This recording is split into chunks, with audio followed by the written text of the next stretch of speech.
to find out that you just crossed the bridge right before it went over, like, that's insane. It was so surreal. It was like you're watching a movie or something. It couldn't possibly be real. It couldn't be happening to you. It couldn't be right in front of your eyes. Every great business begins with a bold idea. Welcome to Mission Entrepreneurship, the podcast that takes you behind the scenes of extraordinary entrepreneurs who've defied the odds. Discover the relentless spirit and creative minds of those who dared to innovate and take risks.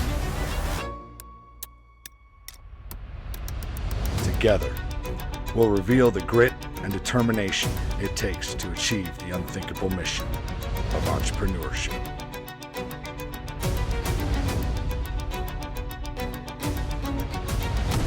If you choose to accept it. Welcome back to another edition of Mission Entrepreneurship. I am Stephen Allman, and I am joined today with Tim Arnett, the owner of the Spring Creek Tavern in Hot Springs, North Carolina. How are you doing today, Tim? Oh, I'm living the dream, sir. Well, before we get into everything, I just want to say to everybody, I think it was 2017, I heard about Hot Springs. I came out there. It was like a first date with this girl because she said she likes adventure. So I was like, well, let's go 2 states away to this place in Hot Springs that I heard about. To kind of test that theory. She didn't like adventure as much as I do, it turns out. But we went all the way there and we stayed in this cabin and we started hiking, everything. But I didn't know anybody in Hot Springs. Now I know a bunch of people, but I went to the Spring Creek Tavern and I was a beer buff. I loved beer. Well, I was no, I'm a beer buff now, before I got sober. But back then I was new to good beer. Now that I remember it, I was new to it. I showed up at the Spring Creek Tavern and Tim greets me. He's right there. He greets me and actually sits down with me to explain good beer to me. And explain all these different types and explain this app about how I can go to all these places and just turn it into a game of trying all these beers. Like this small town having just so many different types of beer. It was unbelievable. And throughout the years, I would keep returning to Hot Springs. I would go hike Appalachian Trail, and stopping in at the Spring Creek Tavern was like one of my things. I always had to do it. So recently, as everybody knows, we went to Hot Springs, North Carolina to help out with the Hurricane Helene relief. And the Spring Creek Tavern had a hole blown through the side of it. And I got to reconnect with Tim. And yeah, so how's everything going with you right now, Tim? It's actually going pretty well. It almost seemed insurmountable in the beginning. The first time we went down into the basement and saw that there was 3 feet of sludge and muck and everything was upended and all over the place. And it just didn't look like something that you could even do. And people rolled up their sleeves and jumped in and got dirty and we just kept at it and kept at it. And, we're at a place now where they're running electrical, we're running plumbing, we're hopefully going to be able to start putting walls back up. We're moving forward well. And town in general has done a great job of just getting in and doing it. It doesn't look like the same place. It really doesn't. From 3 months ago, or 4 months ago, whatever. Seems like yesterday and an eternity at the same time. Yeah. I can only imagine. It was. I will say that the devastation that I saw was next level for me. Like I just looking around and seeing how hard it was hit it was breathtaking. Because I know that we were actually going to do interviews there, but it was just, there was too much work to do. Like, yeah, it was just like no, like right now we need to work. And it's yeah, it was surreal. It was definitely surreal. Yeah, it was hard. It was really hard to get your head around it in the beginning because you couldn't believe that it was really happening. Yeah. So here on Mission Entrepreneurship, what we like to do is we like to understand the man behind the business, and I want my audience to understand who you are, and then we can talk more about Hurricane Helene. So usually Okay. what we like to do is we like to get the backstory. We like to understand where did you come from, where did you grow up, when you started getting into business, and the pathway that it took you to become the owner of the Spring Creek Tavern, and different Okay. things that you had to do once you took that place over. So we could just start at the beginning for us, Tim. Okay. I was mostly raised in a little area in North Carolina called Churchland. Um, it's a little unincorporated volunteer fire department, no post office, but a great place to grow up and be a kid. Spent a lot of time out in the woods, spent a lot of time on bicycles. Um, Moved to Charlotte to go to college. Started working, and I'd worked in a restaurant in Lexington, North Carolina, as a server and a bouncer, and moved to Charlotte. My first job was at a nightclub called the Pterodactyl, which unfortunately has been gone for several years, but it was an industrial goth kind of like really cool place. Sounds like it. Oh yeah, it was a great spot. Left there and went to a nightclub called Mythos, which was probably the largest nightclub in the area at that time, held about 1,000 people. And it was more of a techno trance house music kind of place, but lot of fun. Met all kinds of interesting people. Um, the folks that owned that business also decided they wanted to open up a sister restaurant in the same area. So that's when they opened Cosmos Cafe. And Cosmos was there for 20 years, I think, and it closed a few years ago as well. But started working at that restaurant for them. Actually met my wife at Mythos while I was working there. But we were just friends, weren't dating, weren't doing anything. Kind of lost touch. She moved away. I left Mythos to try. I was a recruiter for a national security company for a few years. Just wanted to try something different. Was not my cup of tea. Did not enjoy that as much as I had hoped I would.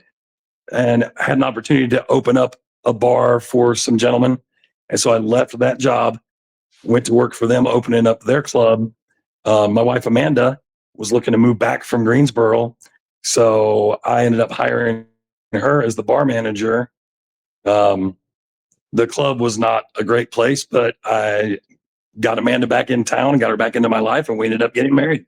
So I got everything I needed out of it.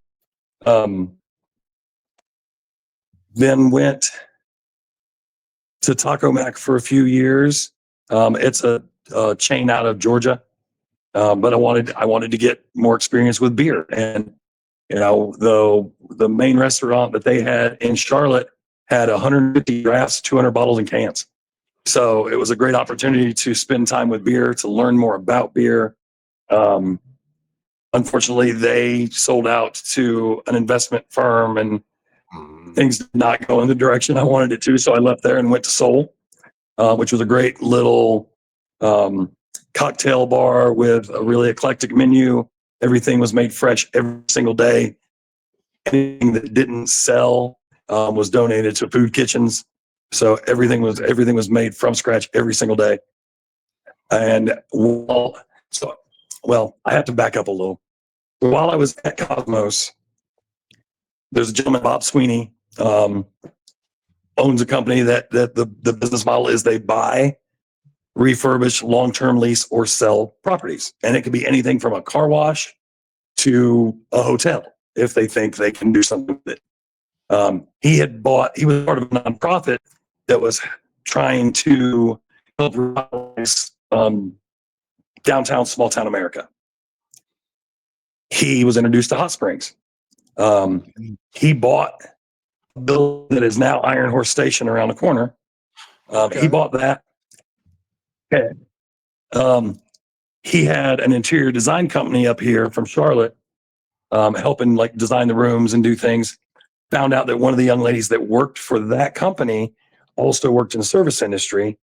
So he contacted her, said, we're doing all this, but we never built a restaurant. Like, do you know anybody who would come up here and take a look at this stuff for us?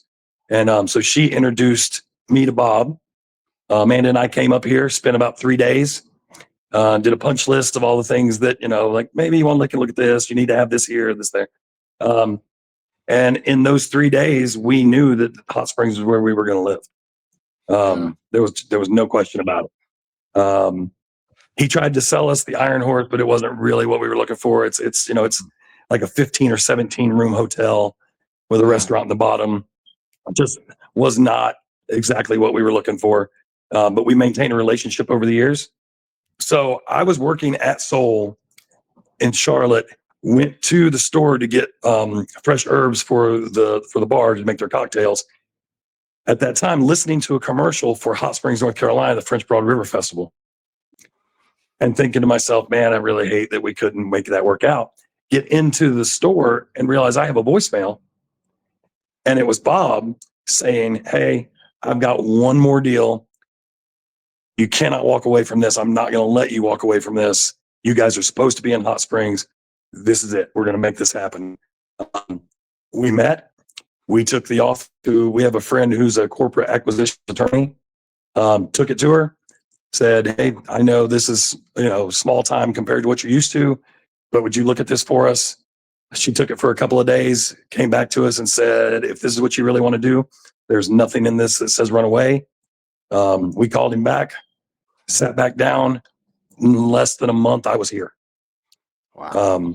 We still had a house in Charlotte. I packed up one bag and jumped in the truck and came up here and stayed upstairs above the tavern for the first 2 weeks, 3 weeks, and was getting ready to have to go camp because there was a festival coming to town and the room I was staying in was booked.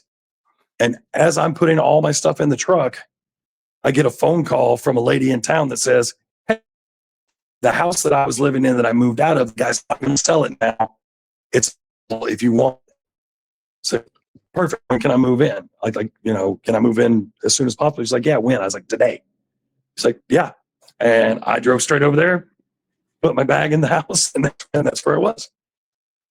So it's Hot Springs is, if you're supposed to be in Hot Springs, you'll be in Hot Springs. It'll find a way. And if you're not supposed to be, it'll find a way to get rid of you. Yeah, there's a feeling here that if you get it, you get it, and you'll come back forever, or if not, move here. And if you don't get it, you probably will never come back, and that's okay. So it works out. It's a special place. There's nothing else like it. Hot Springs is just one of those places. It just it sucks you in or it spits you out, and it's like the thing I love about Hot Springs is like it's like this little version of just what America is, where you got all these different types of people.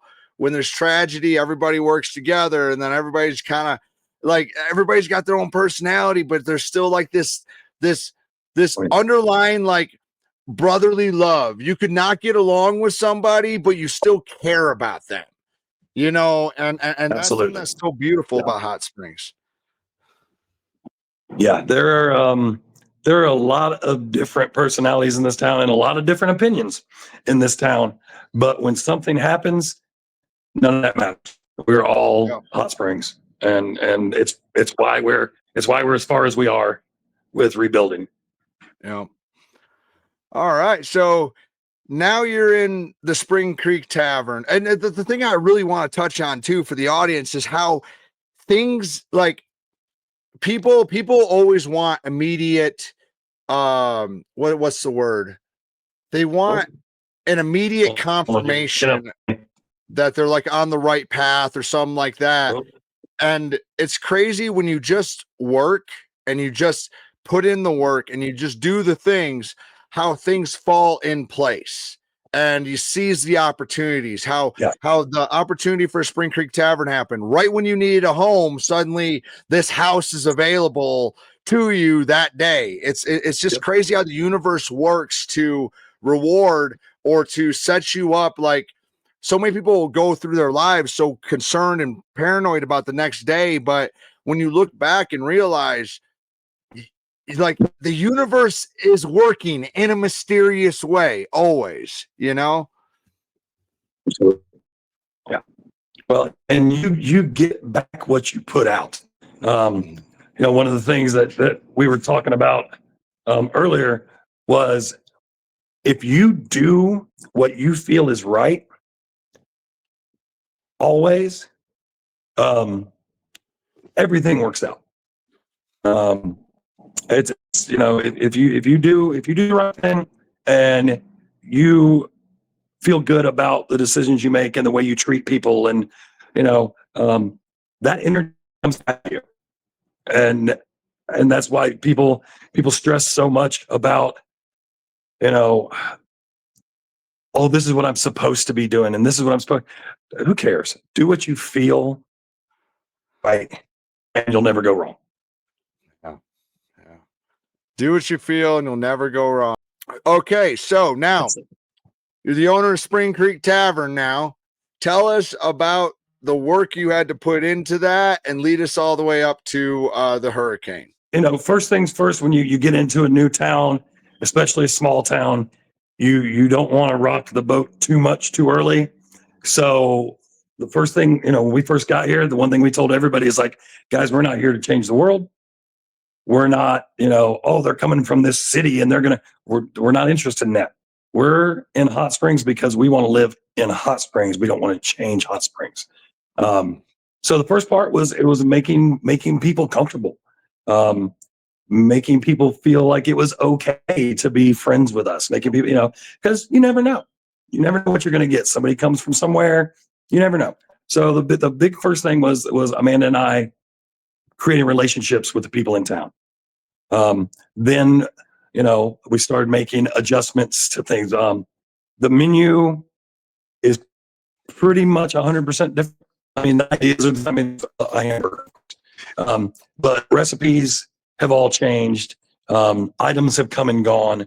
Staff has come and gone. The way we make, the way we create, and the way we hold things has changed. The setup of the restaurant has changed, and so a lot of the early part, and the building needed quite a bit of love. You know, it's a 100-year-old building, and for a lot of that time, people had just been putting Band-Aids on things. I'll just, you know, lay another piece of OSB board down where that one has a hole in it, it'll be fine. So a lot of our stuff was upfitting the building. You know, we tore the kitchen floors and behind the bar all the way down to the beams, and put in all new plywood, moisture membrane, all new tile. We changed out most of the fixtures in the bathrooms to get them up to date. You know, it was a lot of the early part was making the building more efficient and safe, honestly. And equipment, you know, there was some really old equipment that had been Band-Aided several times. And so every time we had an opportunity to change out a cooler, get a new flat top, add a fryer, whatever it was. So the early part, you know, once we got settled and everybody knew that we were here for the right reasons, was in everything, quote unquote, up to snuff, I guess is the best way to say it. And it was a daily, you know, there were days that we would both come in the door at 8 a.m. and we would leave at 2 a.m. because things needed to get done. A lot of places come and go. And so people are kind of tentative about, you know, I don't know if I want to go to work there yet, because what if they're closed in 6 months? Nobody worries about that with us now. So it's a lot easier to get help, because they know that this is a place they can come and work for years if they want to. Yeah, especially now. I mean, seeing like one thing that I want to point out is, do you think the Spring Creek Tavern would have held up to the hurricane as well as it did if you didn't go through and fix all that stuff on the building? And the fact that you're putting it back together really shows people, like, no matter what, you're never going to go. So the good news for us is the fact that we were a 100-year-old building, because our foundation was strong. Obviously, we had a giant hole in the wall. The deck ripped off. The French doors blew out. A lot of damage, but the foundation was solid, and we are luckier than a lot of people because of that. And now we had an opportunity. We put a big steel I-beam in that corner. Put the new block in. Had a crack that we'd been probably needing to take care of for quite a while. That's now filled in and fixed. So we're fortunate enough to have a building, and now we're going to make it better than ever. This is awesome, Tim. I really, really appreciate this. Tell us about the day that Hurricane Helene. We get a phone call from a friend of ours who lives right up the hill from us, taking his kid to school. Is like, you guys need to get down to the tavern. The water's about to come over the bridge. And so Amanda jumped in the car, came down here. I got the dog secured. As I'm getting in the truck to come down, she calls and says, "You got to get down here." So I went to the back, turned off all breakers, killed the main switch in both boxes, turned the gas off. We grabbed anything we could get our hands on, ran up the steps, and as we're coming out, they're actually telling us, "You can't come across the bridge. You can't use the bridge." But our house is on the other side of the bridge. The truck and the car are on the other side of the bridge. The dogs are on the other side of the bridge. And it's like we've all we got to do is just run across. We won't come back over. So they let us cross, and within less than 10 minutes, the water was over the bridge. And once it started, it came so quickly, and with so much force that literally you would be standing in what you thought was a dry area. And like 2 minutes later, you look down and your feet are underwater. It just kept coming.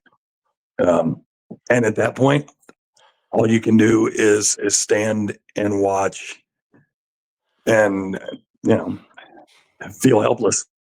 Because there was nothing to do. We were standing. So you know where the little building was on the other side of the creek from us? They called the Hiker Ministry. Yeah. Where they were building up, putting the new sewer manholes and stuff at.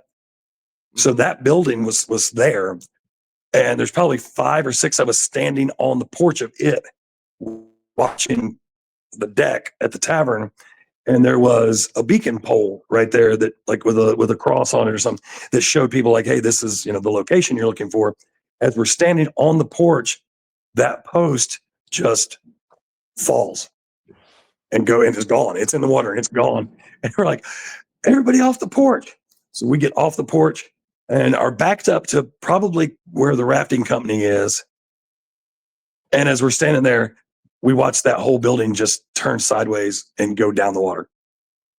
I've never seen anything like it. Just the entire building, the earth underneath it, all of it was just gone in seconds. And then we watched the deck rip off. And the thing that really probably saved us from more damage was when those 2 French doors breached and all that water came out. Because at that point, everything that went in the front door came out the side doors. So it really could have been much worse for us on the main floor. The basement was completely full to the top. But luckily the dining room was able to purge a lot of that through those 2 holes in the wall. Wow. Yeah, because I know that when you're looking at your building and you're looking at the hole in the ground next to it, then you're looking at the motel behind it with the hole blown through it, you can see an entire story where that water came right off of that bridge, hit the side of your building, Yep. smashed out that wall. And I think you said there was a 15-foot hole in the ground next to it where the water hit.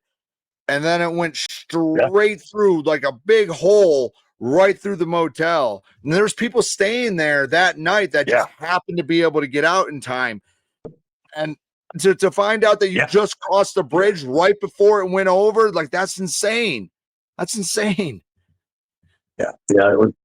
It was, yeah, it was, I guess it was so surreal. It was like it was like you're watching a movie or something, you know, it couldn't possibly be real. It couldn't be happening to you. It couldn't be right in front of your eyes. But it was. And town as a whole, I think, was in shock for probably 2 weeks straight. We were just in survival mode, and nobody really had a chance to process what had really happened to us. Wow. Wow. That's yeah, and then to watch that deck, I could only imagine. Because I remember when I first drove through the town when we came to visit, I was like, "Where's the deck?" that that Yeah. deck was nice that y'all had right up on that creek there. Oh yeah. Yeah. It was really hard watching that wash away. We had just had that awning completely replaced. Um, it was a year old, I think, basically, because they ended up having to come back and redo it because there was a flaw. And they did it with no problem. They came back, took the whole thing down, made another whole new set and put it up. Um, but yeah, it was probably a year old, you know, and obviously, you know, money's important in this situation, just because the amount that is you know, so to rebuild things. But not even counting the deck proper, the awning itself cost $25,000, and we had it for a year, and it's gone. Um, those things, like, it's hard, you know, it's hard to think about just how much you know. We're all. I never want anybody to think that I don't think we're lucky, because we are. Um, Everybody in this town survived. We lost very few homes, and we still have a building. So by Yeah. all means, we are lucky. So much luckier than so many people. But it's hard to watch your life wash away. You know, everything Amanda and I have goes into this place. Um, and to see, you know, to see something like that just disappear in seconds, um, is, you know, it's heartbreaking. Yeah, that's ooh, ooh, oh. Let's take a couple breaths here with that one, because like I just try to imagine that I couldn't. The closest thing I ever came to that was we had a wildfire out here, and Carly wasn't here, thank God, and I almost had to evacuate the dogs, and I almost thought my ranch was going to go up in flames, but it didn't. So just the thought of Thank God. watching that, yeah, I mean, it was I couldn't see my hand in front of my face. There was so much smoke. Me and Ghost, my dog, my right hand man, we ended up climbing a mountain to go see how far it was. And I think we got lucky. It was on top of the mountain. We're at the base of this mountain, and no one knows we live out here because we're completely off grid, no address, no nothing. So the fire department decided that, hey, you know, it's good for now, and then left it that night. And I was just sitting here like, do I got to evacuate or not? But yeah, but like, you know, thank God nothing happened. But I'm just sitting here and just kind of just thinking in your shoes, watching the build, like just wow, you know, and the resiliency. That's what I want to talk about next. Is let's talk about the rebuild. Let's talk about the bringing it back together, because you got to think after watching that, like, that's tough. That is so tough to just pull up your bootstraps and like, let's figure this out. Yep. Well, you know, one of the things, like, I tell people, it's like, have you ever, you know, have you ever seen the movie An Officer and a Gentleman? And they're like, what? It's like, I've got nowhere else to go. This is our end game. Like, this is everything. We have, you know, everything tied up in Hot Springs. This is where we came to grow old. So, you know, not rebuilding is not an option for us. It's, you know, this is our plan. And so after the initial, oh my God, we're ruined. This is, we're going to have to move. We're going to have to, then the reality kicks in and it's like, okay, now let's get past that and actually start doing something.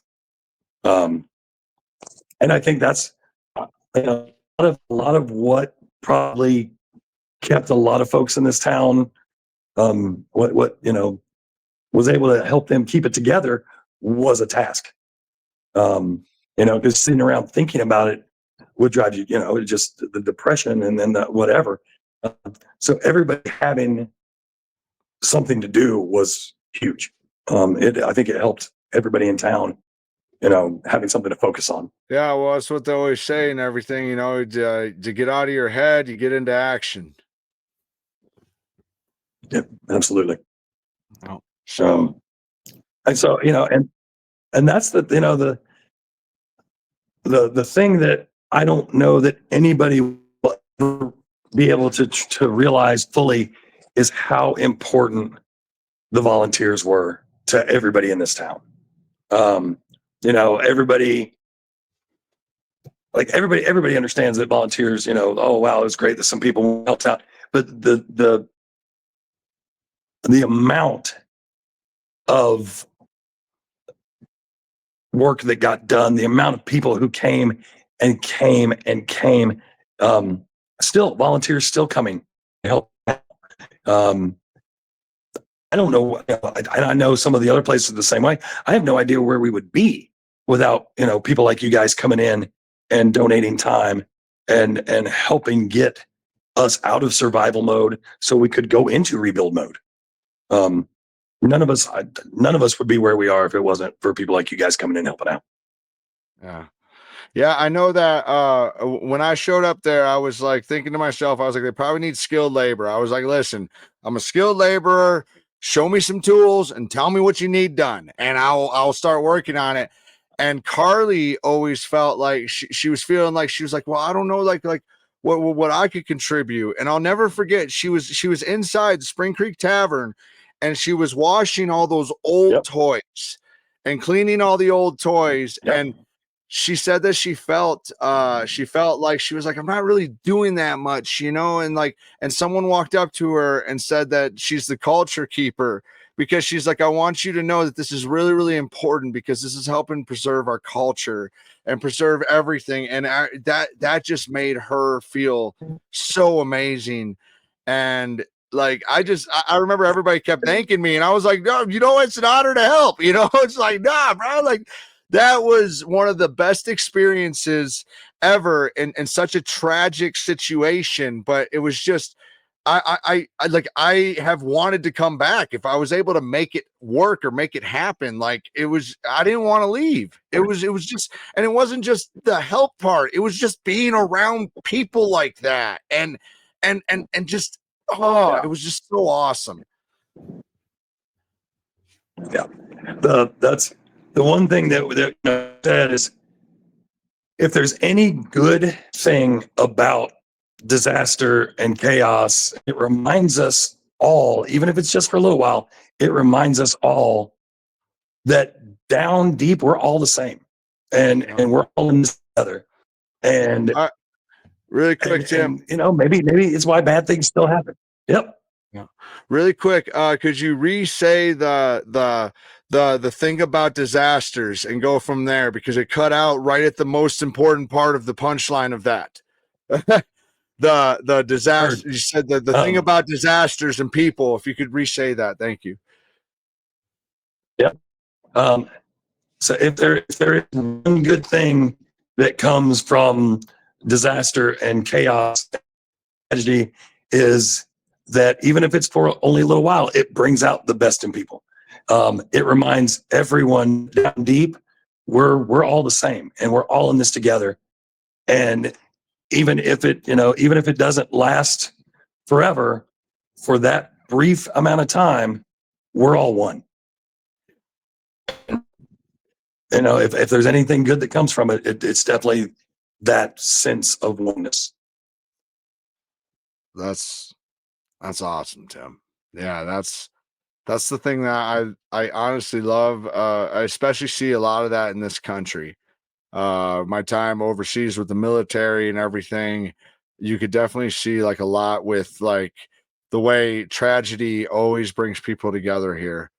And you know, I think that's just all human nature in a way. It's just it's beautiful.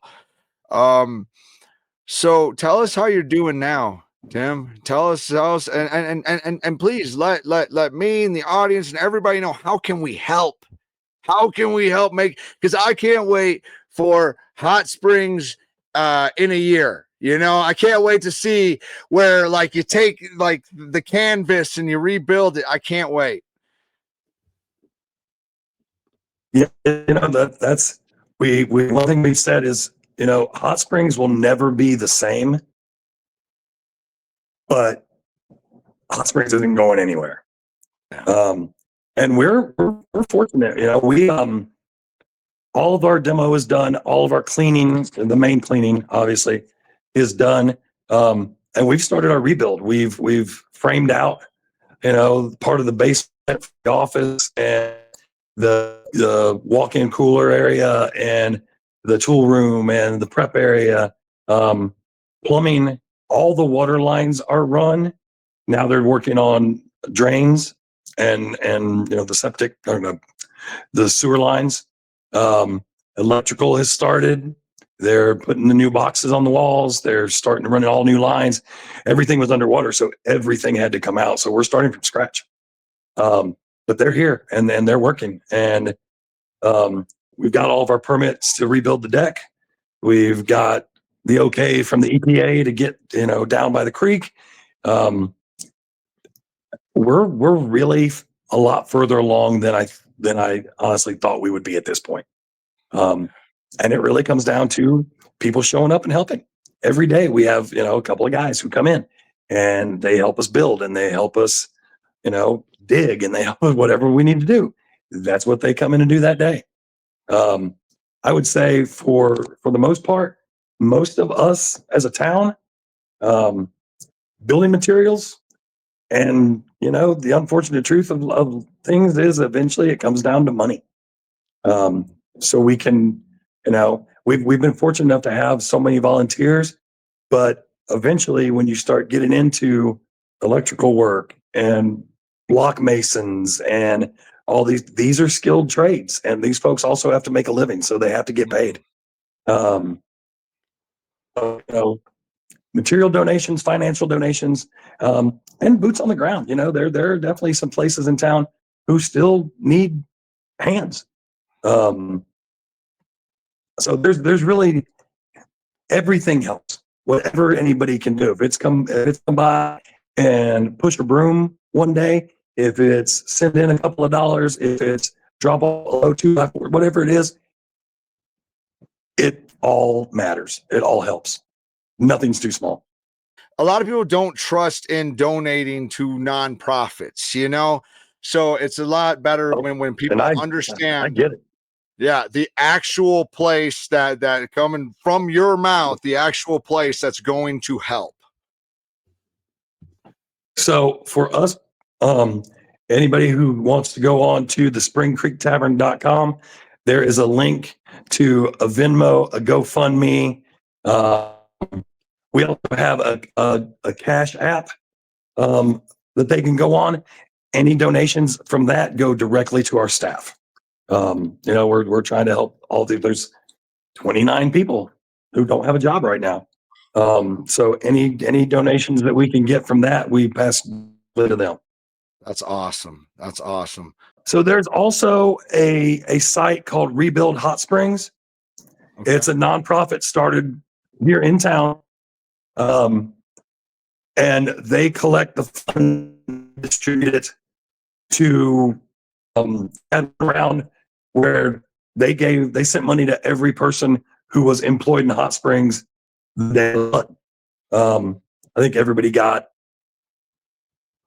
I can't remember, but it was a nice little financial injection, as they say. Now they're working on doing a round of stuff for all the businesses to help so that we can buy materials with, things like that. So Rebuild Hot Springs is another if somebody wants to donate to the town, not just a specific business, that is also an option. Awesome. Awesome. All right. Rebuild Hot Springs. Huh. So how are you doing as of right now, Tim? Like, how's everything going? You know, tired, but again, we're lucky. We have a business to rebuild. We still have a building. Amanda's safe. I'm safe. The dogs are safe. The house is safe. We have, a really loyal tavern family that has been coming in and helping out. And, that I don't know. I could have done it anywhere else, but in Hot Springs, it seems like we can do it. So honestly, I'm doing pretty well. I can't complain. That's awesome, Tim. Well, I just want to say thank you for coming on here and to talk with us. Thank you for, oh yeah, the other cool thing was I've always wanted to lay brick, and I got a chance to learn how to lay some brick with a bricklayer on your tavern, which because that was one thing I always wanted to do. And now I'm like, I got so interested in it, and he could tell. He was like, I get it. You're really interested in this, huh? So he was showing me. And now I'm actually about to go do, I'm going to start playing with bricks and trying to build stuff out here on the ranch and everything. And, Awesome. but yeah, it's been a pleasure to speak with you. I'm glad things are, they're looking up. Everything's looking up. I always have a saying that I believe that some of the moments in our lives that we feel like in the moment are some of the worst moments in our life, I think are always the ground floor for the best moments in your life. And sometimes tragedy reminds you it reminds you just how good life can be. It's Absolutely. yeah. So I want to thank you again and appreciate you coming on here. Thank you. I really appreciate you guys doing this and keeping Hot Springs in people's, keeping it in their minds and getting it in front of them. And so much happens in this world, and it's easy to forget and move on to the next thing. And it's great that people like you guys are trying to make sure to remind people this isn't over yet. We've still got a long way to go. So thank you guys so much. Of course. Yeah, that's the thing. It's like, it happened last week and people forget about it. And it's like, no, like there's entire lives over here, like. So, all right. Thank you so much, Tim. Thank you.